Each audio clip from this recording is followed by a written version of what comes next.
My dear students, welcome to Shiksha lab. तो चलिए NCERT math class 10th का प्रश्नावली 9.1 में क्वेश्चन नंबर 12 देखेंगे कि क्या कहता है और इसे सॉल्व करेंगे। तो देखिए, बुक में एनसीईआरटी बुक ले लिया हमने। इसमें क्वेश्चन नंबर 12 कहता है 7 मीटर ऊंचे भवन के शिखर से एक टेबल टावर के शिखर का उन्नयन कोण 60 डिग्री है और इसके पाद का अवनमन कोण 45 डिग्री है। टावर की ऊंचाई ज्ञात कीजिए। मतलब एक भवन के ऊपर क्या है ना, टावर लगा हुआ है। तो उस टावर की क्या कहता है, हमको ऊंचाई ज्ञात करने। उस भवन के पाद का यानी कि नीचे का बिंदु जो है 45 डिग्री है, ठीक।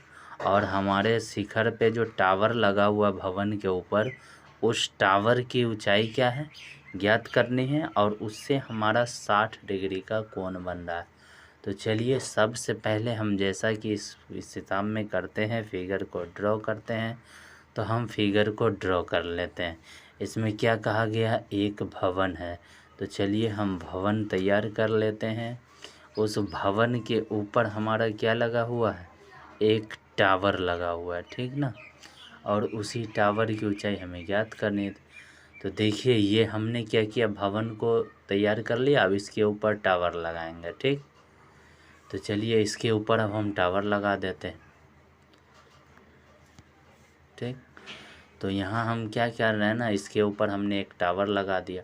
और टावर से नीचे से, टावर के कोने से देखिए क्या है ना, भवन के पाद का अवनमन कोण बनता है। इसीलिए ये लाइनिंग ड्रॉ करना पड़ता है, ठीक ना।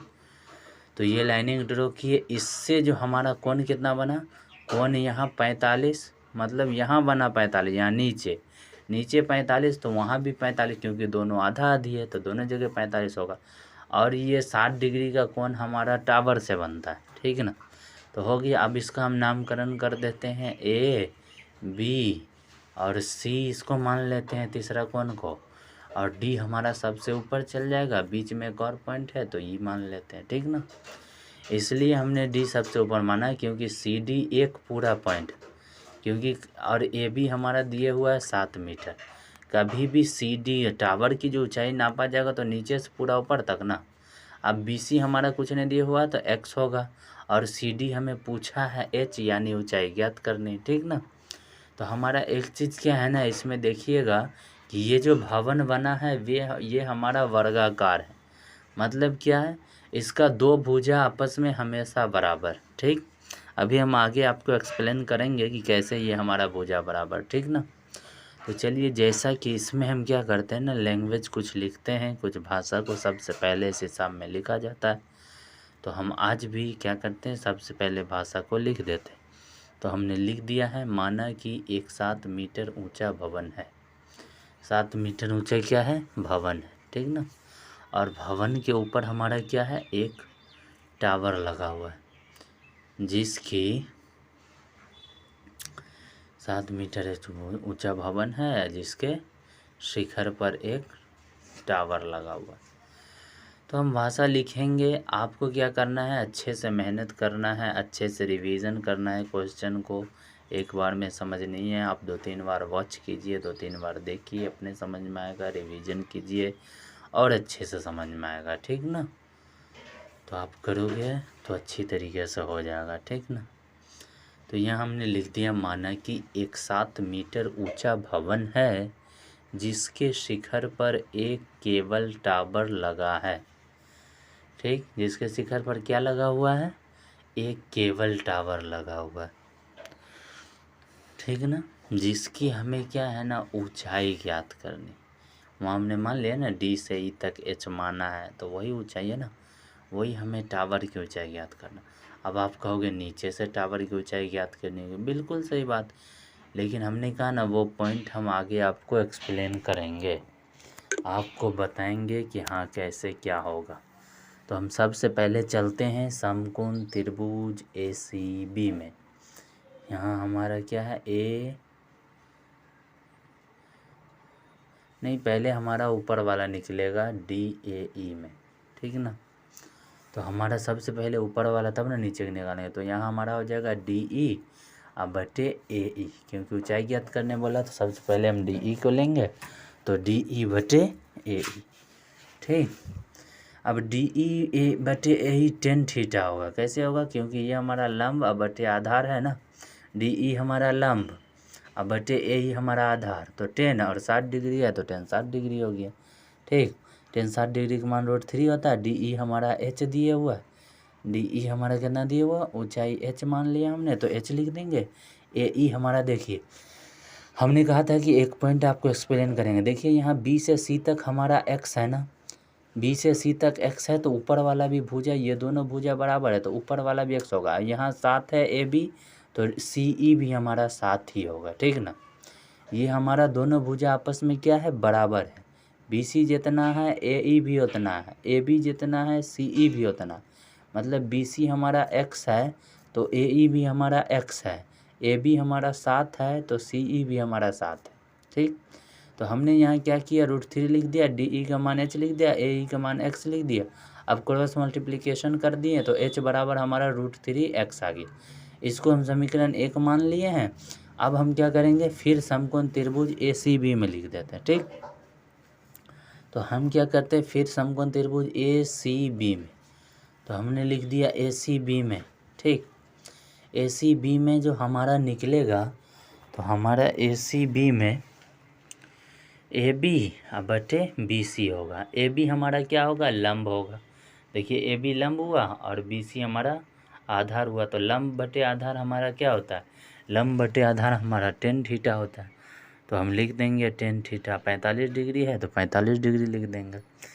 ए बी हमारा कितना दिया हुआ, ए बी हमारा 7 मीटर दिया हुआ। ठीक ना, तो हम लिख देंगे 7, ए बी हमारा कितना हुआ 7 अब बटे बी सी हमारा कितना है, एक्स है। ठीक, तो बी सी हमारा एक्स है तो एक्स लिख देंगे, बराबर 10 45 का मान 1 है तो 1 लिख देंगे। ठीक, अब हम 1 को x से गुना करेंगे तो x बराबर हमारा 7 आ जाएगा। ठीक, x बराबर क्या आ जाएगा, 7।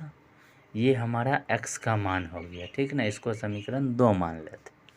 ठीक, अब समीकरण 1 में क्या करेंगे, समीकरण 2 का मान रखने पर x का मान क्या करेंगे, समीकरण 1 में रखेंगे। ठीक, तो हम लिख देंगे x का मान समीकरण 1 में रखने पर,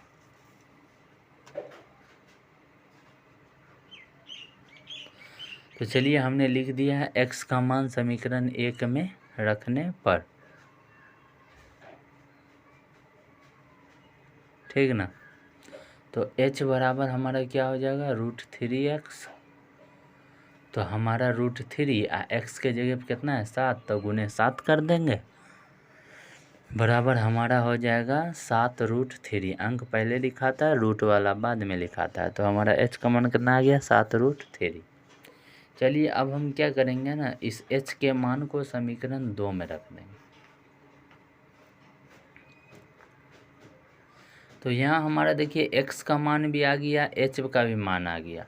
तो अब हम कोई मान को कहीं नहीं रखेंगे, हम क्या करेंगे ना, टावर की ऊंचाई हमें पूछा गया तो हम टावर की ऊंचाई ज्ञात कर देंगे। और हमारा जैसा कि दोनों मान आ गया है तो हम क्या करेंगे ना, तो टावर की ऊंचाई को नाप लेते हैं कि टावर की ऊंचाई हमारा क्या था। देखिए टावर की ऊंचाई सी से डी तक है, कितना है, सी से डी तक, यानी कि डी से सी तक। सी डी लीजिए या डी सी लीजिए, एक ही बात है। ठीक ना, तो चलिए हम डी से सी तक, क्योंकि आप तो नीचे खड़े होकर के देखोगे टावर ना, तो टावर नीचे से ऊपर तक हमारा ना पाएगा ना कि इतना ऊंचाई का टावर, माना कि छत पे लगा हुआ है किसी बिल्डिंग के, लेकिन ना पाए कहाँ, नीचे से। तो ना इस बीच में ई पॉइंट है तो सी ई प्लस ई डी होगा। ठीक ना, तभी ना हमारा डी सी पूरेगा, है कि नहीं। सी ई प्लस ई डी को जोड़ेंगे तो डी सी पूरेगा। तो हमारा क्या है, टावर की ऊंचाई हम लिख देंगे सी ई, क्योंकि बीच में ई पॉइंट है तो सी से ई तक जाएंगे तो सी ई, और प्लस ई से डी तक जाएंगे तो ई डी हो गया। अब हमारा सी ई कितना दिया हुआ है, चलिए देख लेते हैं। जैसा कि मैंने पहले भी कहा है कि हमारा बिल्डिंग का जो है 2 ऊंचाई और चौड़ाई, ऊंचाई इधर 7 सेंटीमीटर है तो इधर वाला भी 7 होगा, इधर वाला 7 है तो इधर वाला भी 7 होगा, और नीचे x है तो ऊपर भी x होगा, जैसे कि हमने प्रयोग भी किया। तो हमारा इधर 7 है तो इधर भी 7 हुआ, तो सी ई हमारा 7 हो गया, और ई डी हमारा h यहाँ निकला है नीचे, तो h हमारा कितना निकला है, h हमारा 7√3 निकला है। तो चलिए जैसा कि हम मान लिख देते हैं 7√3। तो हम क्या करेंगे, इस 7√3 को लिख देंगे। तो हम लिख देते हैं 7√3। अब दोनों में से 7 कॉमन हो जाएगा, तो यहाँ 7 हुआ, 1 + √3 हो गया। ठीक, तो यही तो हमारा आंसर होगा ना। लेकिन हम क्या करेंगे ना, लिखने की सुविधा के लिए हम इसको थोड़ा अलग तरीके से भी लिख सकते हैं। अगर आपको मन हो तो ऐसे भी आप आंसर दे सकते हैं, लेकिन बेहतर है कि लिखने की सुविधा के अनुसार जैसा कि रूल हमें कहता है वैसे हम कर दें, ताकि हमारा आंसर क्या हो, एकदम अच्छी तरीके से करेक्ट हो। किसी तरह का आंसर में कभी कभी क्या होता है ना, इस वजह से भी आंसर ये होता है। तो हम कहने क्या किया, इसको सही कर दिया है ना, 7 कॉमन लिए तो 1 + 3 हुआ, तो इसको सीधा कर दिया √3 + 1 मीटर। तो यही आंसर हो गया। आज के लिए इतना ही रखेंगे। Thanks for watching.